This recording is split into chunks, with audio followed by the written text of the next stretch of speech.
Hi, I'm Rick Anthony, and welcome to the Someone You Should Know podcast, the podcast that focuses on musicians, authors, and interesting people. We like to say we're making a difference one artist at a time. So sit back, have a cold one, and get ready to meet someone you should know.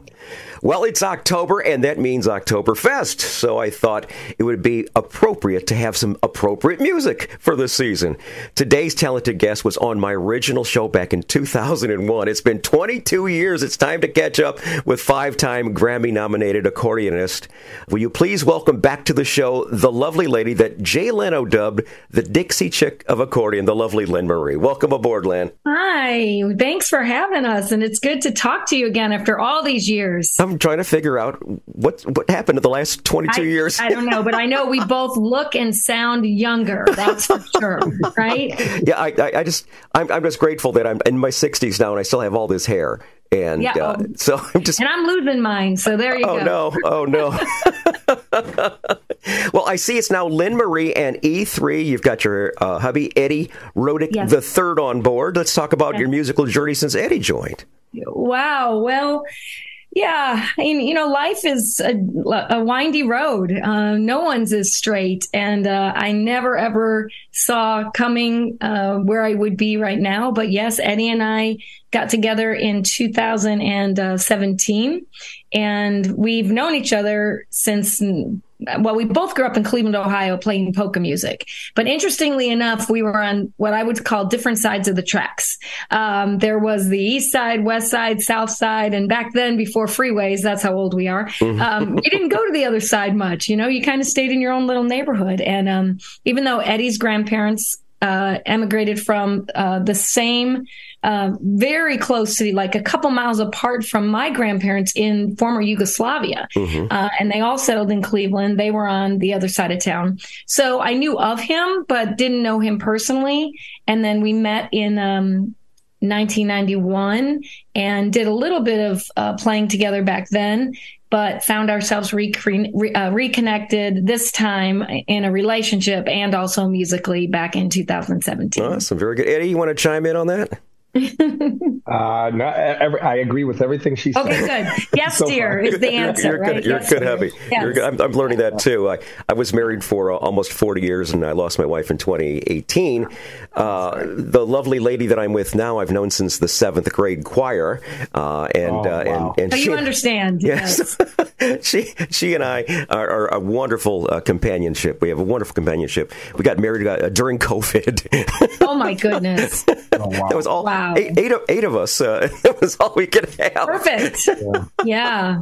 So that's a testament. That's a testament right there. If you stayed together through COVID, then you're going to stay together. Absolutely. Through Kudos to you guys. Absolutely. And the strange thing is, this whole show, Lynn, you'll remember this was part of the old show that I had back in the late 90s, early 2000s. Since I retired, I needed, something to keep me from asking for my old gig back. And prior to that, my wife, Leslie, was hearing all about all these people that I was talking to. I talked to this celebrity, that celebrity, this musician, that musician. She said, you need to write a book. And I said, I can't write a book. And she said, no, I'll do a podcast instead. She goes, that's perfect. And that way you get a chance to reconnect with all your old friends and everything like that and find out those might have been lies originally. That's great. Well, good for you. Yeah. So you understand the old relationships, people who just have known you a really long time. It's a really special connection. And she likes me. That's the weird part. That's it. Really gets. Now, years ago, Lynn, you were talking about the different styles of polka. When I had you on, you were talking about the different styles of polka. And I think you said that you classified yours as a Cleveland style polka. Can you talk about some of the different styles of polka and what style of polka does Lynn Marie and E3 do? Oh, there's my cat. There's a cat. I love that. Very interesting question. The general population, when you say polka, they usually do think Octoberfest music or wedding. I danced a polka at a wedding once. Nobody ever says I danced a polka once and I hated it, though. Everybody's always saying it was so much fun. But it's all Eastern European music. It just kind of depends on what region it came from, the different instrumentation, and also beats per minute, how fast or how slow it is. And that is in connection to how you dance to it. So for instance, polka music that came from Poland, the Polish style polka, they will have the lead instrument will be horns or concertina. And it's going to be a slower beat per minute, like 118 beats per minute, so that you can do a certain style of polka called the Polish hop. And so there's been an argument for as long as I've been alive, if polka is a music or is it a dance? And it's basically both, right? So then you have German style polka music that came to the United States up through Texas, and the New Braunfels area. And that's going to be, that's going to have a tuba, and that's going to have a different style. Then you have Czech music. Then you have, and the Czech music is, like the Iowa and the Dakotas, and even in the Colorado, they may use like a dulcimer or something within their, so technically, stuff, it's all 2/4 beat, but it's all just slightly different. And it's very confusing to Nashville folks. I found that out quickly because most of them, even though they're musicians, they think, oh, polka, that's the button on the Casio keyboard that says polka, 2/4. So what happened in the early 1900s when both Eddie's family and my family immigrated to Cleveland, there were three places that over 300,000 Slovenians emigrated to, and it was Australia, Canada, and Cleveland, Ohio. And so there was a very large area of Slovenians. And when the Slovenian style polka music, which was button accordion driven, like my accordion is, guitar, acoustic guitar, and what am I forgetting, Eddie? Acoustic guitar. From the Slovenian style? Yes. Yeah, they'll have like either a tuba or a bass. They'll have an acoustic guitar, the accordion, and usually a clarinet and a trumpet or one or the other. Right. But it's very fast. It's a very fast style of beats per minute, up to 124, 126, and so they dance a different way than the Polish people do. When that Slovenian style was brought to Cleveland, Ohio, there were a couple trailblazers early on that took that style and blended it with what I call American kind of Dixieland, where they added a saxophone instead of the trumpet, and they added a banjo and drums. Banjo and drums. And so it became kind of a Dixieland style polka. And that's what is known today as Cleveland style. It's a very specific. Wonderful, wonderful. Now, back in the days, you told me that you got your accordion as a Christmas gift. And can you tell us a little bit about your upbringing and when you first played that accordion? Absolutely. So my parents wanted to make sure I was serious about it. So they borrowed an accordion from somebody in Cleveland. I wanted to be my dad, basically. Every little girl wants to be her father. My dad played the piano accordion, and he was the life of the party. He'd walk into any room and he could know nobody in there. And by the time he left, he was everybody's friend. He just knew how to entertain. And I watched that and I recognized early on, the power of music that can change people's spirits. The minute my dad would take out his accordion, everybody got happy. And I thought, that's what I want to be able to do. I want to be able to transform people and take them to a different place. So I begged for an accordion and they wanted to make sure I was serious. Whoever says those lines, who says they begged for an accordion? I did. Begged for an accordion. They said, well, we want to make sure you're serious. And so they got me a borrowed one. And then one Christmas morning, I opened up the case and they had an accordion shipped from Slovenia, brand new, top of the line. And it was one of the best moments. I'll never forget it. So played in Cleveland since I was 11, just with, I had a family band with me and my 4 cousins. We were 11, 12, 13, 14, playing all the fairs and festivals and playing with my dad. And that's kind of how it all started. At the same time, Eddie was a wee 4-year-old becoming a prodigy on drums in his father's polka band on the other side of town. And so I'll let Eddie talk a little bit about his upbringing. Yeah, I was just going to say, Eddie, tell us a little bit about your upbringing in music. Yeah, it's almost, it's kind of the same. I didn't pick up the accordion or get an accordion for Christmas, nor did I ask for one. But, nor did I. Yeah, I grew up the same way. My dad is a famous Cleveland Slovenian style accordionist. He's in the Polka Hall of Fame. Wow. He's been playing ever since, prior to me being born. I think he started in 68, 69 when he came back from Vietnam. and started his bands, and he's been playing ever since. And so that's how I grew up. I grew up around the music. I grew up, playing in my dad's band. He'd be sitting me on the drums at 4 years old, playing some songs. And then I officially, I say, he started actually paying me, and I played full gigs at about 14 years old. Wonderful. Playing all the bars and restaurants or weddings and stuff like that. So, it's all I knew growing up. I absolutely love those kind of stories. In my case, my dad loved polka music himself. His family's from Gdansk in Poland, and he always would. I would send him air checks of my show. What it sounds like on the radio, minus the music and everything like that. He goes, "I love what you do on the radio. You just don't play enough polkas." So when I had Lynn on my show back in 2001, I think I fulfilled my dad's wish. Oh, good. Oh, that's awesome. Tell you what, let's pay tribute here to Octoberfest with a great accordion song from the album called Squeezebox. A great little tune called "Come Back, My Baby." Can you give us the backstory on "Come Back, My Baby"? Yes, I am actually, this one has a little bit of a Tex-Mex flair, I would say. I wrote it when I was working. I work in television on the side occasionally, and I was working with an artist named Mark Anthony, who was, well, everybody probably knows who he is. Yeah. And that style kind of got in my blood while I was there for a couple of weeks. And I thought, I want to write something that sounds a little different. And so I wrote this song, and it's really special to me because it's actually the song that I got to play on The Tonight Show. So it was a cool moment for me way back when, but I'll never forget it. So yeah, that's "Come Back, My Baby." All right, everybody, I want you to grab a partner, find a partner, stand up right now, grab a partner, and dance to this great song. This is called "Come Back, My Baby" from today's podcast guest, Lynn Marie, and her husband, Eddie. From the moment we met, I fell head over heels, and I thought I had found my true lover. But I guess I thought wrong, 'cause for days you've been gone, and I spend all my time waiting by the phone. Come back, my baby, won't you come back to me? I need your love. Come back, baby.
Great music from Lynn Marie. That is called Come Back, My Baby. And even though that's kind of a sad, broken heart song, you know something, when it's played on an accordion, it's definitely a spirit lifter, you know? Literally. You cannot be sad when you play the accordion, I don't think. I don't know. I seriously think this is something that I'm going to send to the American Medical Association. Instead of prescribing antidepressants, doctors should prescribe a heavy dose of Lynn Marie albums, you know, at least 2 albums a day, and then call me in the morning. Perfect. Sounds great. We're going to hear some more music from Lynn Marie and her husband, Ed, here in just a second. But first, I'd like to thank everybody for tuning in to the Someone You Should Know podcast. We invite you to check us out on the web at Someoneyoushouldknowpodcast.com. There you'll find recent news, our archive of past episodes, and a whole lot more. And if you're enjoying the podcast, we invite you to go to the bottom of the first page and give us a review. We really appreciate that. It helps us grow and lets us know what we're doing right and what we're doing wrong. We really and truly are blessed to be heard in so many cities around the world. Brand new ones we've added this week include Mount Pleasant, South Carolina, Beaverton, Oregon, and a place that I know they're celebrating Octoberfest, Schönenwald, Brandenburg, Germany. Thanks for tuning in. The Someone You Should Know podcast, heard wherever quality streaming audio is available. And now back to our interview with Lynn Marie and her husband, Eddie. And when I think of accordion, the names like Lynn Marie pop up, and Lawrence Welk, and Myron Florian, and the King of Zydeco, Clifton Chenier, and Weird Al Yankovic. Absolutely. What are your thoughts on these different accordion players? Lynn, you go first, and then Ed. Yeah, well, I think it's great. I mean, you know, I was always disappointed when somebody would do a new commercial and it would be dissing the accordion. You know, there was that one years ago where a little boy puts a money into a Pepsi machine. I'm going to get it wrong, but puts it in a Pepsi machine, and it shows his future that he's playing the accordion, and then he puts it in the Coke machine and it shows he's playing a guitar like Jimi Hendrix. Oh, no. And so then he has a choice between Coke and Pepsi or whatever. And I was like, dang it, why do they keep making fun of the accordion? Or everybody always says, oh, John Candy in the back of the bus with Home Alone. You know, that's what I remember. And I always, you know, I spent most of my career really trying to convince people that the accordion was an instrument that could be, not could be, but I thought was cool and hip, and that it had a lot of great texture and it could play a lot of different kinds of sounds. So when I think of all those other people, I immediately think of the roads that they had to trailblaze. You know, Weird Al Yankovic, I mean, he was a genius. I mean, he knew what he wanted to do and he made it happen. And I think I applaud him for that. The Lawrence Welk show was a staple forever. Myron Florin, my gosh, you know, you don't get better than that. So I think one thing that I find difficult is there's so many different, like we talked earlier, so many different styles and so many different ways to play and so much different music that comes out of it that it's really hard to just group us all together, I guess, in a way. But anybody that wants to bring attention to the accordion, I'm all for. Like, it's kind of like, I think the bagpipes also get a bad rep too. They do. We got a good friend of ours that is actually a local bagpiper who plays in an AC/DC tribute band. They have one bagpipe song. He comes out there in his kilt and everything, and he just kills it.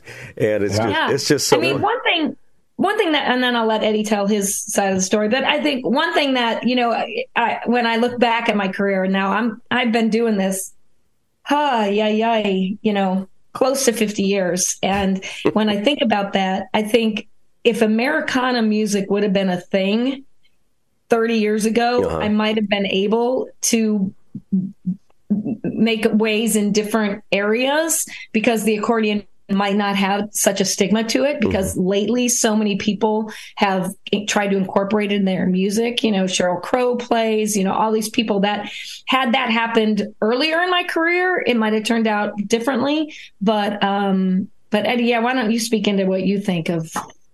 Well, yeah, just tell Rick, you know, there's a Celtic rock band that travels the country called the Red Hot Chili Pipers. Oh, I got to get him on my show. I got to find him.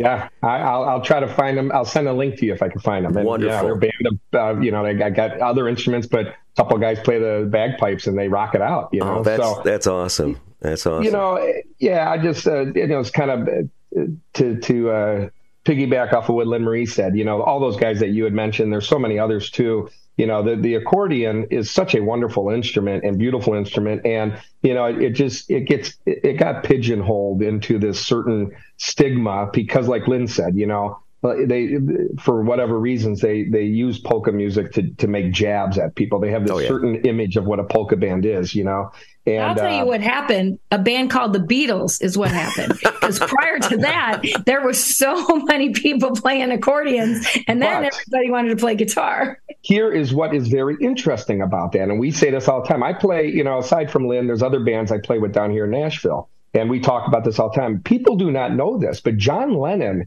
played the accordion, and he actually wrote some of the Beatles songs on the accordion. I did not know that. If you go to his Hall of Fame, or his Hall of Fame in Liverpool, there is an accordion there, and it's like John. And I don't know what songs, but there's certain songs that he wrote on that. So a lot of these guys. What's great is down in Nashville, I was surprised. I moved down here 6 years ago, and Lynn introduces me to a lot of these musicians who are accordion players. That aren't really, they're playing it now because we're really expanding this whole world of accordion music and polka music and everything else down in Nashville. But, these guys are playing with the likes of Alan Jackson and doing records with Bob Dylan and stuff. And what are they doing? They're being hired to play accordion. Yeah, I know certain concertinas and stuff like that have been featured in songs. I know John Mellencamp uses it every once in a while. Absolutely. A dear friend of ours, you talk about Myron Florin, a dear friend of ours was Myron's, what do you call it? Protege came up under Myron, played on the Lawrence Welk Show, moved to Nashville, tried to make it as a keyboard player, and has been with Alan Jackson for over 20 years as Alan's keyboard player. But he's a phenomenal accordion player. His name is Joey Schmidt. He might be someone you should need to know at some point. Well, we'll have to talk about that after the show. Maybe you can get me in touch a couple of your friends that might benefit from the show. It's strange you're talking about John Lennon played the accordion. My wife and I are going on a Beatles tour of London and Liverpool next year, so I'm definitely got to go and find that. What I'll do is I'll take a picture of that. I'll take a picture of it and send it to you.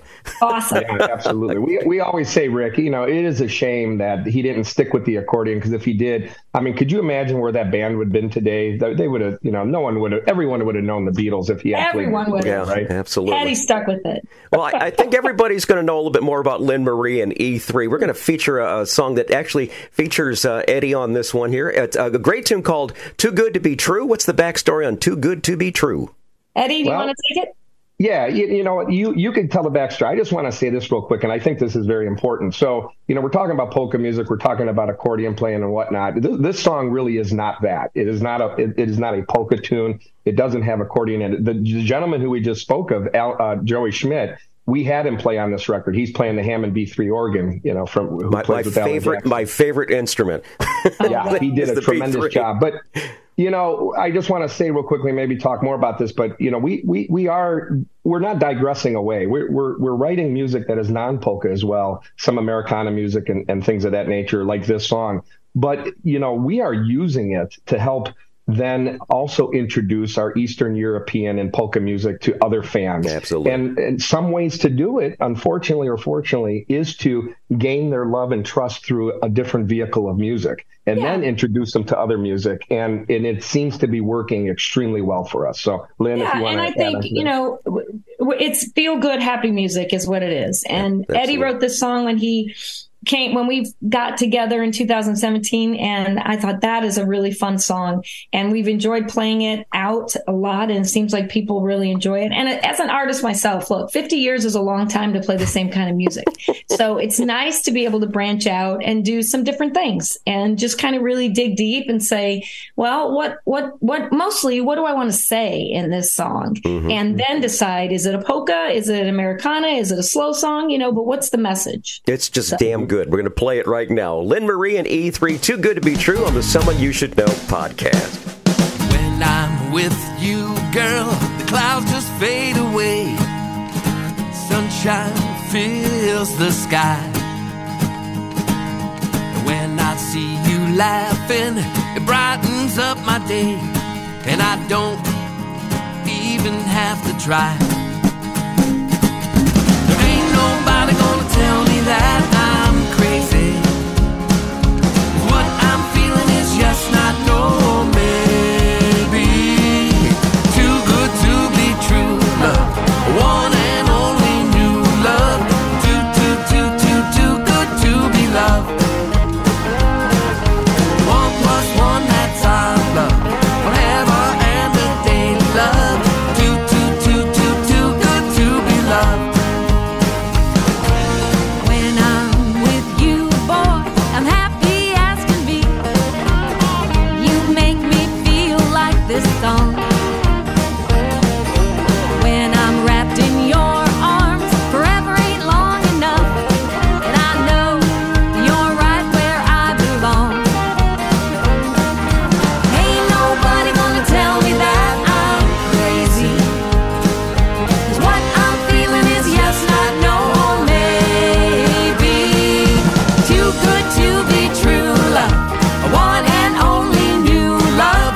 one, that's our love. Forever and a day, love. Too good to be loved. Too good to be true, love. One and only new love. Too good to be loved. 1 plus 1, that's our love.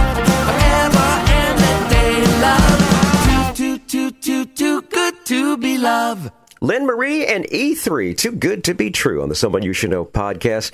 Lynn Marie is our guest today with her husband, Eddie Rodick, and you guys are very, very busy. This week, when you finish here, you're going to wind up going down the street to the Octoberfest in Tulsa. Tulsa, Oklahoma's got their Octoberfest going now through Sunday, and then you've got well, let's talk about that first. What do you like best about playing during an Oktoberfest? Man, the energy at Octoberfest is like none other. It is just every weekend when we get done playing somewhere, we just look at each other on Monday and we're like, what just happened? Because it is just, you got all those people who are there just to forget about life and have a good time. Just let it go and have fun. And we feel all of that while we're on stage. So it's, as an artist, you can't ask for anything more than thousands of people jumping around and singing back to you. So absolutely love it. And this is our busy season, right? So like I said, one of the first things I said on this program was that most people think when you say polka, they think Oktoberfest. And so it's only obvious that this is our busiest season. We're gone every weekend somewhere making music, which is so fun. Ed, you want to chime in on that? No, I think she pretty much said it. Okay. Nailed it. Well, except last year, very first night of our Oktoberfest in Addison, Texas, I was out on the dance floor trying to get people doing the chicken dance or something, and I had an unfortunate accident, and I fell, or I was thrown as I was walking back to the stage, and I landed, caught myself with both hands, and broke both my wrists. Oh, dear Lord. On the opening night of Oktoberfest. I don't recommend that. No. So I was in the cast for a couple weeks.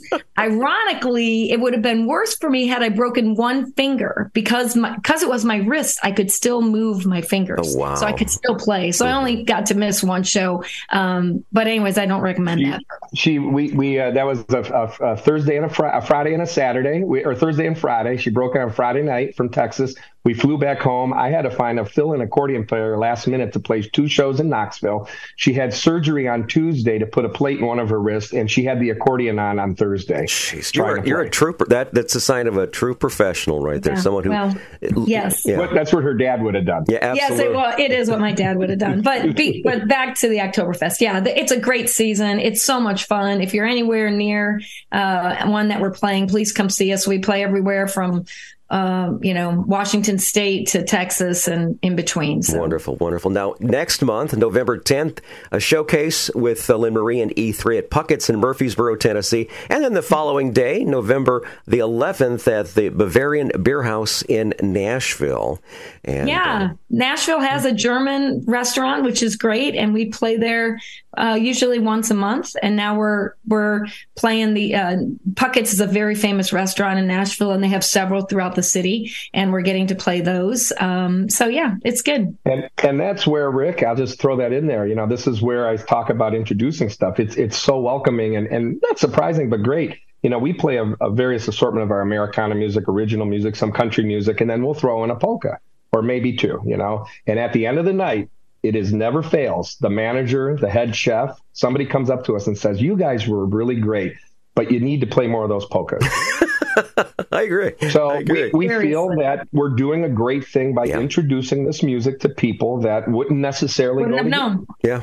I agree. So. Now, Len, you've played on Leno, you've played on the Grand Ole Opry. What would you say is your high watermark to date? Oh, I don't think I've got it yet. No, I don't know. Being on the show, right? Marrying Eddie. Okay. I don't know. That's just so hard because each one of them is so special that it's always difficult for me. But you hit them. Obviously, playing the opera, there's nothing like it. Being on that stage, I've gotten to write with some great people. Unfortunately, some are no longer here. I got to write with Dobie Gray, who wonderful. Give me the beat, boys, and free my soul. I mean, what an amazing man. I got to write with Hal Ketchum, who's a country artist who's no longer living. Vince Gill and I'm happy to call him a friend, but we've also been able to write some other writers in town. So writing is a really cool thing, but performing, yes, obviously the Tonight Show was, amazing. I just wish it wasn't so long ago. Plus, let's not forget 5 Grammy nominations, too. Yes. And we joke a lot, that I always tell the crowd that I'm nominated, so don't applaud too loud. I didn't win. I'm kind of a 5-time loser, really. We do call her the Susan Lucci of polka. There you go. Yeah. Okay, so Susan went with 17 years or something like that? Or was it 20-some years? I know. I don't think I got 17. Oh, good Lord. Anyways, obviously, it is an honor to be nominated, to be recognized. Unfortunately, the category no longer exists in the Grammys for a lot of unfortunate political reasons. But I don't know what's next. I like to think that my high point is still coming. All right, very good. Now, playing out for over 40 years, you guys have had your share of load-ins and load-outs. Now, the next section is called Tales from the Road. These are these infamous road stories where things didn't go as planned. I think you might have already told me your Tales from the Road. I was going to say, breaking both my wrists on the opening night of Octoberfest has to be the road story. Jeez. So I'll continue that bit of the story. When I fell, I knew immediately something was wrong. And the band was they were already playing the song. They were in the groove of the song. And as I limped my way back to the stage with both wrists broken, I knew they were broken. And I got to the stage. I was trying to tell the band what had happened because nobody saw it happen. The dance floor, the way that festival is set up, the dance floor is so far away that they didn't know I fell. They didn't see me fall. So when I got back up on stage and I'm trying to communicate to Eddie while he's playing that I have now broke both my wrists, he goes into the part where I'm supposed to turn around and sing to the audience. And I turn around and I go to sing, which was no problem. But then there's a clapping part where I have to lift my hands over my head and clap. And I lifted them up and both of my wrists just collapsed. And I had no way to clap. It was then that Eddie and the guys knew, right, Eddie? Mm-hmm. Yeah. Oh, yeah. Yeah, well, finish. You got more. Finish that. All right. So I said, I got to go. So they called an ambulance. I get off stage and the band just keeps playing because they're professionals. They're going to figure out how to do it without me. So they keep playing. And I'm sitting in the ambulance.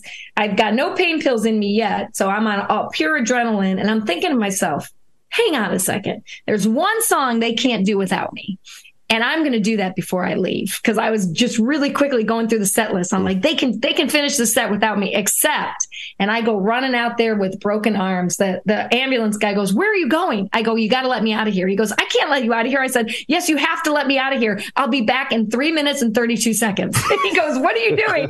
And I go running back to the stage with my broken wrist bopping, and I go, "Play 99 red balloons, play 99 red balloons," because we do it in German, and they didn't know how to sing it in German, and so I go, "Start the song," and so he starts the song, and I did that song, and we have a medley of songs, and then she ended it with like true polka rock star, a version where she's done. And then she goes, "Okay, ladies and gentlemen, I'm out of here now. I broke both my wrists. The ambulance has taken me to the hospital. Bye." Bye. Peace out. Elvis has left the building. So that would definitely be the road story. That's a good one too. Sadly, it actually happened. And it's those road stories that are always fun because after a gig or something like that, you kick back with a beer and you're thinking about, do you remember that time? How in the hell did we survive? How did we survive? Oh, I'll never forget. Now, we've talked about Lynn Marie, the accordionist. Yeah. We've talked about Lynn Marie, the accordionist. Let's talk about Lynn Marie, the public speaker and author. You're the author of Wrap Your Heart Around It. Can you tell us about this book? Yes. So like I said earlier, life is a windy road. And in 2006, I gave birth to a beautiful little boy who happened to have Down syndrome. And when I say that I was not equipped to handle that news, is an understatement. And I know that most people will say when they get news like that, it's definitely a transition and it's a time to really kind of come to grips with a lot of things. But for me, personally, it was very difficult. And I spent about the first 4 years of his life really battling depression and honestly, really not wanting to be here anymore. I did hit the road playing about 6 weeks after he was born because I felt like that was the only thing that brought me any amount of joy. So I still tried to play. We lost a couple more Grammys in those years. And by 2010 or something, I just realized I had to make a change. And so I made the decision to get off the road and not play anymore. I didn't know what my career was going to look like. I had this child at home who needed me. And I was standing in my closet one day, putting away performance clothes. And I looked out our window. It overlooked our driveway. And I tried to imagine myself standing at the end of the driveway like I did as a little girl in Maple Heights, Ohio, waiting for the school bus. But then in my mind's eye, what I saw coming down the street to pick up James when I would be waiting out there for him to start kindergarten, what I saw coming down the street to get him was not the regular school bus, but it was the short bus. And I hit my knees and I screamed, I can't wrap my head around the fact that I have a special needs child. And in that moment, what I heard back from the deepest part inside of me was, Lynn, I'm not asking you to wrap your head around it. I'm asking you to wrap your heart around it. And I collapsed into a pile of dirty clothes. I blew my nose in a sock and I said, okay, I get it. I can't fix this. And I come from a family where we are go, go, go. We fix everybody and everything. And you just pick yourself up by your bootstraps like they did in Slovenia and you just go. You don't stop and whatever. And I just couldn't do that anymore. And so when that happened, kind of opened the door for me to start to look at life, not at him through my eyes, but look at life through his eyes. Wow. And when I realized that he went to bed happy. He woke up happy. He had no fear. He had all of these things that I wished I didn't have. I began to see life differently. And so I started sharing that story at different places. And I did a talk at the YMCA here in town. And this man came up to me afterwards and he said, there's like 5 or 6 songs in your talk. And he said, I'm a songwriter in town and I would love to write with you.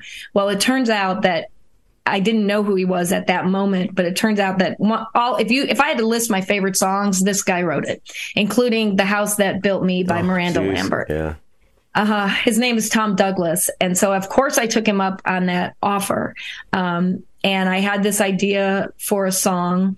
I love Halloween. I've loved Halloween as a kid. And so every Halloween as James was growing up, I need to mention that at 6, James was diagnosed with moderate autism as well. So then that got put on top of it. So it's a weird combination. It's not uncommon, but that combination of Down syndrome and autism together poses some certain challenges.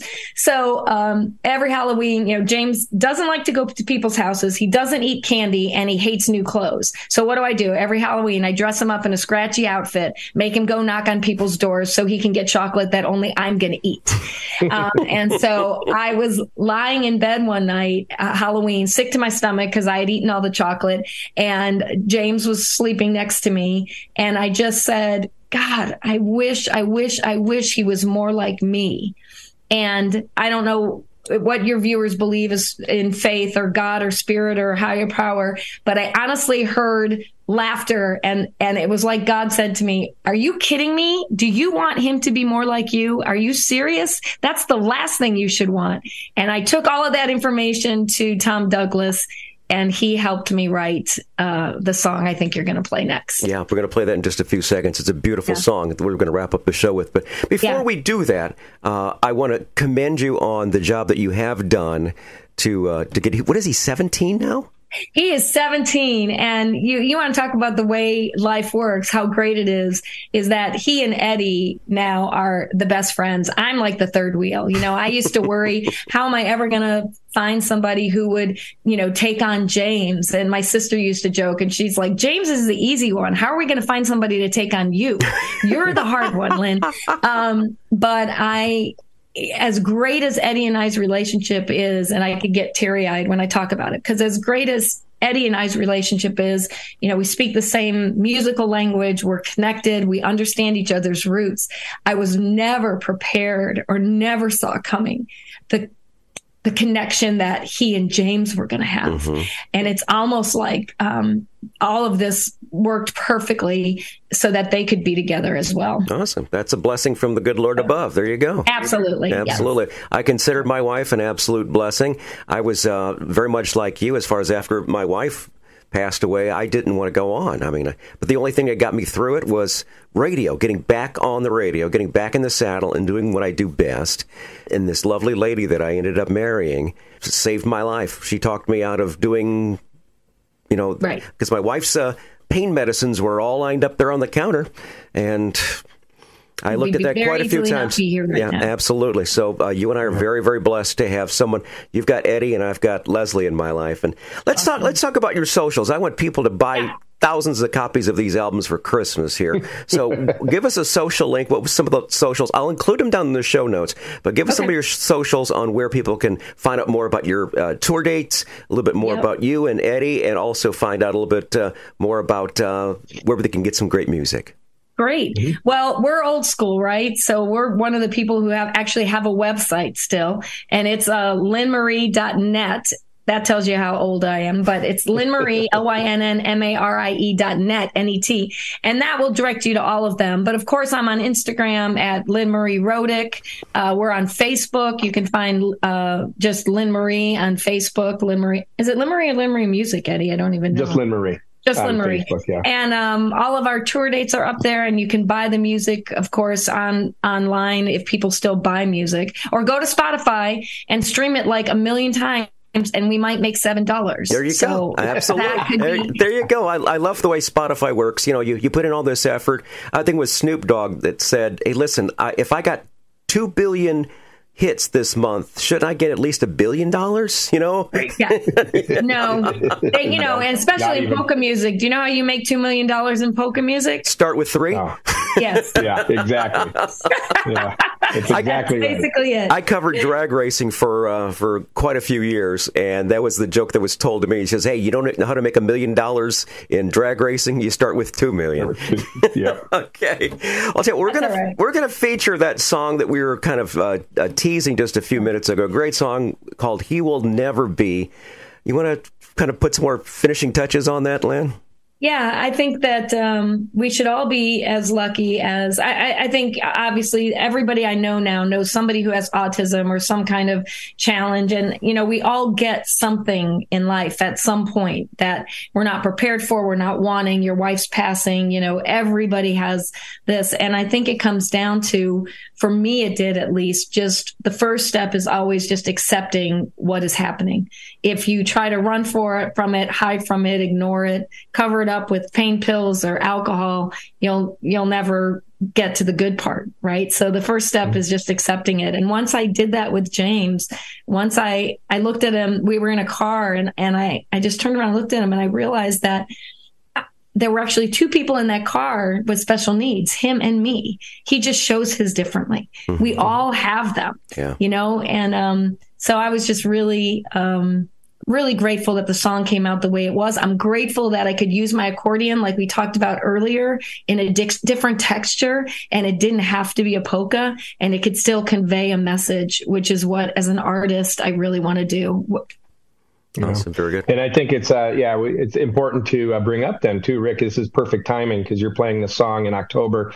And just to let your listeners and viewers know that October is Down Syndrome Awareness Month. Yes. So, perfect time. Yeah. Perfect time. Yes. Awesome. Very good. Matter of fact, we'll put a link down there to if you want to make a donation to anyone involved with Down syndrome. I know I used to have quite a few neighbors whose children had Down syndrome and such. So I am very much a proponent for anything that can help out people as far as that goes. Any final thoughts, Ed? Anything? No, I'm grateful. I'm grateful for everything in my life. I'm grateful for Lynn Marie. I'm definitely grateful for James too. That boy has changed my life, and I'm just real happy that we still get to make music and that we're making music together. And we hope that our goal is, like Lynn said, just bring happiness to people, no matter what style we're playing. We'll always be polka musicians, Slovenian at heart, or whatever else. But all our music, no matter what we're playing, we just want to convey happiness and bring some light to people's lives. Awesome, Lynn. Any final thoughts? No, just thank you for what you do. Like, I love that you reached out after all these years, and to hear that you're still doing it despite your challenges is really, that's just so encouraging. Yes. So good for you. And thanks for having us. Okay. And when I get that career high, when I finally get it, I'm calling you so I can tell you what it was. You know what they call him? A boy with special needs. Easy to see all the things he will never be. A rock star, a quarterback, Einstein or a Steinbeck. Never get an Oscar, never drive for NASCAR, win $1 million playing on Jeopardy. And then one day I saw him waiting on a short bus, and I had an epiphany. He'll never be a pessimist, and he'll never be prejudiced. Half glass empty kind of socialist. As a matter of fact, that boy is heaven kissed, and he showed me all the things he will never be.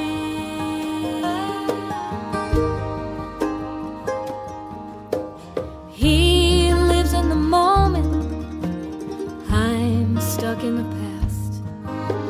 Standing in the kitchen sink full of dirty dishes, watching sand run out of the hourglass. Then I meet him at the curb, 'cause it's 2:45. I see him smile, and I swear I hear an angel whisper to me. He'll never be a chauvinist, a card-carrying bigamist, laying on a couch, crying his eyes out with a therapist. My boy is heaven-kissed, and he showed me all the things he will never be.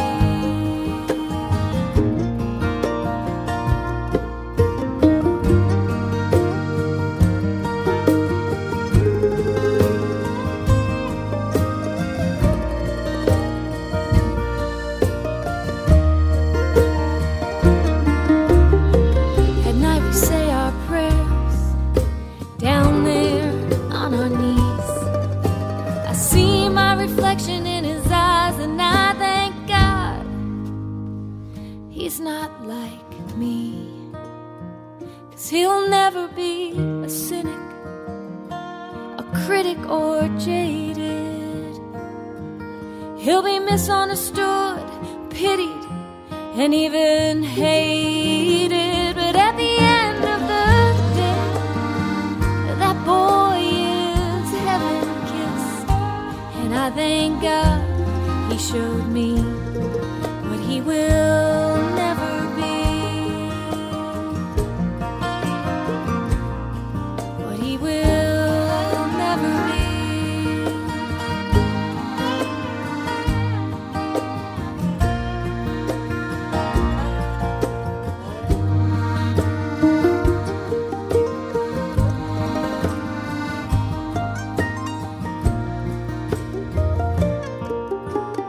Hi, this is Rick Anthony, thanking you again for listening to this episode of Someone You Should Know. Now, if you're an aspiring musician or an established musician that's looking for a little exposure, I invite you to drop us a line at someoneyoushouldknowpodcast@gmail.com. That's someoneyoushouldknowpodcast@gmail.com.